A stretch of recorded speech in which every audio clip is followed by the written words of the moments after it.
আসতে যাচ্ছে নতুন টুইস্ট। এবার আইপিএল এ মোস্তাফিজকে পেতে উঠে পড়ে লেগেছে কলকাতা নাইট রাইডার্স। সব নাটকীয়তা শেষে এবার ফিজকে পুনরায় দলে নিতে চায় কেকেআর সমর্থকরা। অবশেষে নিজেদের ভুল বুঝতে পেরে টাইগার পেসারের কাছে ক্ষমা চেতে শুরু করেছে তারা। বলছে আমাদের ভুল হয়েছে, আমরা আবার ফিজকে দলে চাই। কলকাতা নাইট রাইডার্সের ভক্তদের এমন আকুতি নিয়ে বিস্তারিত জানবো। এই মোস্তাফিজুর রহমানকে ঘিরে নাটক কম হয়নি ওপার ও এপার বাংলা জুড়ে। রেকর্ড দামে তার আইপিএল এ ডাক পাওয়ার পর থেকেই যেন সব সমস্যা পিছু নেয় বিশ্ব ক্রিকেটের, যার জন্য শেষ পর্যন্ত ওয়ার্ল্ড কাপের মতো মেগা টুর্নামেন্ট বয়কট করে বাংলাদেশ দল।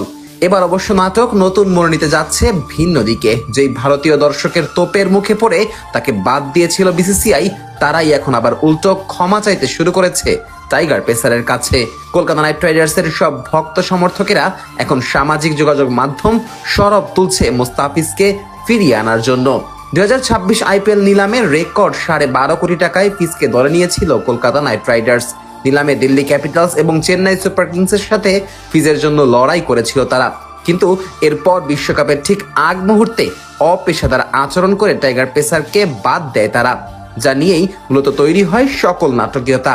সেই মুহূর্তে বিসিসিআই এবং বিসিবির সম্পর্ক নিয়েও এক প্রকার টানাপোড়েন চলছিল। মূলত তার বলির পাঠা বানানো হয়েছিল ফিজকেই। এখন আবার পালা বদলের সঙ্গে সঙ্গে সবকিছু যখন স্বাভাবিক হওয়ার পথে, সেই মুহূর্তে আবার নতুন করে টুর্নামেন্টের আগে ফিজকে নিতে অনুরোধ জানাচ্ছে কেকেআর এর সমর্থক গোষ্ঠী। তারা বলছে সবকিছু যেহেতু আবার ঠিক হতে শুরু করেছে, তাই এই মুহূর্তে মোস্তাফিজের ব্যাপারে নতুন করে ভাবা উচিত বিসিসিআই এর। এদিকে টাইগার পেসারকে বাদ দেওয়ার পর কলকাতা নাইট রাইডার্সেও পড়েছে একের পর এক সমস্যার মাঝে। একে তো ফিজের বিকল্প এখনো জোগাড় হয়নি, তার উপর স্কোয়াডের দুই মেইন বোলার মাথিসা পাথিরানা এবং হর্ষিত রানা পড়েছেন ইনজুরিতে। তাদের চোট কবে নাগাদ ঠিক হবে তাও কেউ জানে না।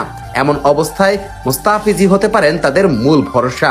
আর ঠিক সেই কারণে পুনরায় ক্ষমা চেয়ে হলেও কাটার মাস্টারকে ফিরিয়ে আনতে চায় তারা। বর্তমানে সংক্ষিপ্ত ফরম্যাটে দুনিয়ার অন্যতম সেরা বোলার ধরা হয় মুস্তাফিজুর রহমানকে। গেল বছর দেশের জার্সিতে টি-20 সংস্করণে 20 ম্যাচে নিয়েছিলেন 26 উইকেট। এছাড়া ফ্র্যাঞ্চাইজি টুর্নামেন্টেও এখন হট কেকে পরিণত হয়েছেন তিনি। এই যেমন আইপিএল থেকে বাদ পড়ার কিছুদিন পরেই পাকিস্তান সুপার লিগে লাহোর কালান্দার্সের সঙ্গে চুক্তিবদ্ধ হন তিনি। বর্তমান প্রেক্ষাপট অনুযায়ী আইপিএল নয়, আগামী পিএসএল এ খেলার কথা রয়েছে তার। সেখান থেকে আপাতত কলকাতার ভক্তরা চাইলেও তাকে পাওয়া হয়তো সম্ভব হবে না কেকেআর এর জন্য। তাছাড়া বিসিবিও সাথে সাথে তার এনওসি বাতিল করেছিল। সেখান থেকে বলা চলে বর্তমানে সবকিছু ঝুলে আছে নতুন কোনো জাদুকরী ঘটনার উপরে। সেটা হলেই কেবল ফিজকে দেখা যাবে আইপিএল এ, অন্যথায় খেলবেন পিএসএল এ। সব মিলিয়ে এটা অবশ্য নিশ্চিত, অবশেষে নিজেদের ভুল বুঝতে পেরে মোস্তাফিজুর রহমানের কাছেই মাথা নত করতে হলো শাহরুখ খানের ফ্র্যাঞ্চাইজি ও তার ভক্তদের।